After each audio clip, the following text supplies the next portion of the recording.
ریاض الصالحین بسم اللہ الرحمن الرحیم صلی اللہ علیہ محمد صلی اللہ علیہ وسلم۔ کتاب اللباس، لباس کا بیان، سفید کپڑا پہننا اور دوسرے رنگ پہننے کے متعلق اللہ تبارک و تعالیٰ نے قرآن مجید فرقان حمید میں ارشاد فرمایا ہے، یا بنی آدم قد انزلنا علیکم لباسا یواری سوآتکم وریشا ولباس التقوی ذالک خیر۔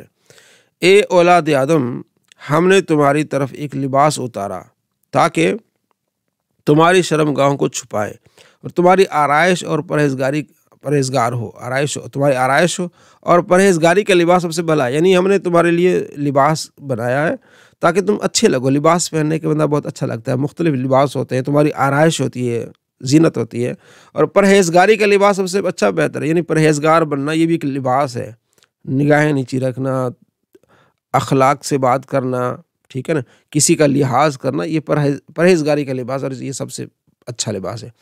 اور سورہ نحل میں اللہ فرماتے ہیں، اور تمہارے لیے کچھ پہناوے بنائیں کہ تمہیں گرمی سے بچائیں، اور کچھ پہناوے کے لڑائی میں تمہاری حفاظت کریں۔ وہ جو زرہیں پہنتے ہیں، خود پہنتے ہیں، مغفر جس کو ہم نے پہلے پڑھا تھا۔ حضرت ابن عباس رضی اللہ تعالیٰ عنہ سے روایت ہے کہ رسول اللہ صلی اللہ تعالیٰ علیہ وآلہ وسلم فرمایا، سفید لباس پہنا کرو کیونکہ وہ تمہارے بہترین کپڑوں سے ہے، اور اسی میں مردوں کو کفن دیا کرو۔ سفید لباس کی فضیلت ہے۔ حضرت سمرہ رضی اللہ تعالیٰ سے روایت ہے کہ رسول اللہ صلی اللہ تعالیٰ علیہ وآلہ وسلم فرمایا، سفید لباس پہنا کرو کیونکہ یہ نہایت ستھرا اور پاکیزہ ہے، اور اسی میں اپنے مرنے والوں کو کفن دیا کرو۔ اور حضرت برہ رضی اللہ تعالیٰ فرماتے ہیں کہ رسول اللہ صلی اللہ تعالیٰ علیہ وآلہ وسلم میانے قد کے تھے، اور میں نے آپ کو سرخ جوڑے میں دیکھا تو میں نے آپ سے زیادہ حسین کوئی نہیں دیکھا۔ بخاری میں 3551 نمبر روایت ہے، ٹھیک ہے جی۔ اب اوپر والی روایت اور اس میں اوپر میں روایت میں نبی علیہ السلام فرماتے ہیں سفید لباس پہنا کرو، یہ امر ہے۔ یہ آگے انشاءاللہ اصول حدیث اور اصول جو ہے نا فقہ ہمیں پڑھیں گے۔ اب ایک طرف آپ علیہ السلام کا فرمان ہے کہ سفید لباس پہنا کرو، اور دوسری طرف نبی علیہ السلام نے سفید نہیں بلکہ سرخ جوڑا پہنا ہوا ہے، تو اس کو کہتے ہیں، یہ جو حکم ہے نا، یہ حکم کی قسمیں آگے ہم پڑھیں گے انشاءاللہ، اسی لیے ہم بیٹھے ہیں، پڑھیں گے اصول فقہ پڑھیں گے۔ اس میں یہ کہ حکم کی کئی قسمیں ہوتے ہیں۔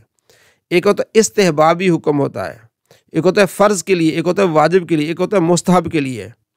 یعنی ایک ہوتا ہے حکم کہ یہ کرنا ہے، اور ایک یہ حکم ہوتا ہے اس طرح کرو، ٹھیک ہے۔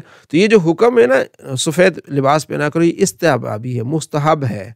آپ علیہ السلام جو حکم دے رہے ہیں نا کہ سفید لباس پہنا کرو، تو یہ مستحب ہے کہ سفید لباس پہنا کرو، یہ فرض واجب نہیں ہے۔ کیوں؟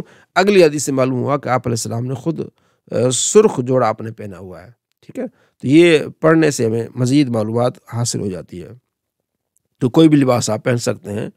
حضرت ابو جحیفہ وہب بن عبداللہ فرماتے ہیں کہ میں نبی کریم صلی اللہ تعالیٰ علیہ وآلہ وسلم کے پاس مکہ مکرمہ میں آیا کہ آپ وادی ابتا میں چمڑے کے سرخ خیمے میں تشریف فرماتے۔ حضرت بلال رضی اللہ تعالیٰ عنہ آپ کے وضو کا پانی لے کر باہر تشریف لائے، تو کسی کو اس کے چھینٹے نصیب ہوئے اور کسی کو پانی میسر آ گیا۔ یعنی نبی علیہ السلام نے وضو کیا تو وہ جو پانی بچا ہوا تھا برتن میں، تو صحابہ نے وہ لیا، چھینٹے لیے، کسی کو پانی میسر آیا، کسی کو چھینٹے میسر آئے، برکت لے رہے تھے۔ اتنے میں نبی کریم صلی اللہ تعالیٰ علیہ وآلہ وسلم سرخ جوڑا پہنے باہر تشریف لائے۔ گویا کہ میں آپ کی پنڈلیوں کی سفیدی اب بھی دیکھ رہا ہوں۔ آپ صلی اللہ تعالیٰ علیہ وآلہ وسلم کی جو پنڈلیوں کی سفیدی تھی وہ کہتے ہیں میں اب بھی دیکھ رہا ہوں۔ تو حضرت ابو جحیفہ گویا کہ میں آپ کی پنڈلیوں کی سفیدی اب بھی دیکھ رہا ہوں۔ آپ صلی اللہ علیہ وسلم نے وضو فرمایا اور حضرت بلال نے اذان دی، اور میں ان کے منہ کی طرف دیکھنے لگا۔ وہ حی علی الصلاۃ اور نماز کی طرف کہتے ہوئے دائیں طرف پھرتے، اور حی علی الفلاح اور کامیابی کی طرف بائیں طرف پھرتے۔ یعنی اذان دیتے ہوئے حی علی الصلاۃ کہتے دائیں طرف، اور حی علی الفلاح کہتے بائیں طرف پھرتے۔ اچھا جی، پھر ایک نیزہ گاڑا گیا تو آپ نے آگے بڑھ کر 2 رکعت نماز ظہر پڑھائی۔ آگے سے کتے اور گدھے گزر رہے تھے، چونکہ نیزہ تھا وہ اس لیے آگے سے کتے اور گدھے گزر رہے تھے، ٹھیک ہے، وہ سترا بن گیا نا۔ پھر آپ نے نماز اثر 2 رکعتیں پڑھائی، پھر آپ مدینہ واپسی پر 2 رکعتیں نماز جو ہے آپ علیہ السلام پڑھتے رہے۔ تو یہ حالت سفر میں 2 رکعتیں ہوتی ہیں 4۔ تو اس حدیث میں کیا ہے کہ آپ علیہ السلام نے کون سا لباس پہنا ہوا تھا؟ سرخ لباس پہنا ہوا تھا۔ آپ صلی اللہ تعالیٰ علیہ وآلہ وسلم نے سرخ لباس پہنا ہوا تھا۔ یہ ہم نے اس میں آگے کیا ہے، اسی ہی کا حصہ حضرت ابو رمسا رفاع تیمی رضی اللہ تعالیٰ عنہ فرماتے ہیں کہ میں نے رسول اللہ صلی اللہ تعالیٰ علیہ وآلہ وسلم کو دیکھا، آپ پر سبز رنگ کے 2 کپڑے تھے۔ تو سبز رنگ کے کپڑے بھی پہنے جا سکتے ہیں، اور اسی سے سبز امامہ بھی ثابت ہے، کیونکہ امامہ کپڑوں میں شامل ہے، سبز امامہ۔ تو یہ لکھا ہے امام ترمذی نے کہ یہ حدیث صحیح ہے، بے اسناد صحیح ہے۔ حضرت جابر رضی اللہ عنہ فرماتے ہیں کہ رسول اللہ صلی اللہ علیہ وسلم فتح مکہ کے روز مکہ مکرمہ میں داخل ہوئے تو آپ سیاہ امامہ باندھے ہوئے تھے، سیاہ امامہ، ٹھیک ہے، سفید بھی جائز ہے، سیاہ بھی ہے۔ اور حضرت ابو سعید عمر بن حریث فرماتے ہیں کہ گویا کہ میں رسول اللہ صلی اللہ تعالیٰ علیہ وآلہ وسلم کو دیکھ رہا ہوں، آپ پر سیاہ امامہ تھا، آپ نے اس کے کنارے دونوں کندھوں کے درمیان لٹکا رکھے تھے۔ مسلم کی ایک روایت میں کہ رسول اللہ صلی اللہ تعالیٰ علیہ وآلہ وسلم لوگوں کو خطبہ دیا اور آپ کے سر پر سیاہ رنگ کا امامہ تھا۔ حضرت عائشہ رضی اللہ تعالیٰ فرماتی ہے کہ رسول اللہ صلی اللہ تعالیٰ علیہ وآلہ وسلم کو 3 سفید سوتی یمنی کپڑوں میں کفن دیا گیا، ان میں قمیص اور پگڑی نہ تھی، قمیص نہیں تھی بس وہ، اور پگڑی بھی نہ تھی۔ حضرت عائشہ رضی اللہ عنہ فرماتی ہے کہ ایک صبح رسول اللہ صلی اللہ تعالیٰ علیہ وآلہ وسلم سیاہ بالوں کی دھاری چادر پہن کر باہر تشریف لائے۔ تو جو چادر ہے وہ سیاہ بھی آپ پہن سکتے ہیں، کالی کملی والے جیسے ہم کہتے ہیں، وہ پہنی جا سکتی ہیں۔ اگلی روایت ہے، حضرت مغیرہ بن شعبہ فرماتے ہیں کہ میں ایک رات نبی کریم صلی اللہ تعالیٰ علیہ وآلہ وسلم کا ہم سفر تھا۔ آپ صلی اللہ تعالیٰ علیہ وآلہ وسلم پوچھا تمہارے پاس پانی ہے؟ میں نے عرض کی جی ہاں۔ بس آپ سواری سے نیچے تشریف لائے اور چل پڑے، یہاں تک کہ رات کی سیاہی میں اوجھل ہو گئے۔ پھر تشریف لائے تو میں نے برتن سے آپ پر پانی ڈالا اور آپ نے اپنا چہرہ دھویا۔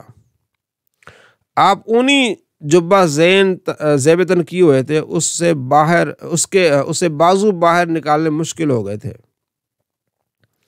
آپ صلی اللہ علیہ وسلم نے نیچے کی طرف سے نکال کر انہیں دھویا اور سر کا مسح کیا۔ میں آپ کے موزے اتارنے کے لیے نیچے جھکا تو آپ علیہ السلام نے فرمایا انہیں چھوڑ دو۔ میں نے انہیں طہارت کے ساتھ پہنائے اور پھر آپ صلی اللہ تعالیٰ علیہ وآلہ وسلم نے مسح کیا، یعنی موضوع پر مسح کیا۔ تو یہاں بھی ایک جبے کا ذکر ہے۔ آگے پھر قمیص پہننا مستحب ہے، اس کا ذکر حضرت ام سلمہ رضی اللہ تعالیٰ فرماتی ہیں کہ رسول اللہ صلی اللہ تعالیٰ علیہ وآلہ وسلم کو تمام کپڑوں میں قمیص زیادہ پسند تھی۔ تو یہ ہم نے پڑھا، الحمدللہ رب العالمین۔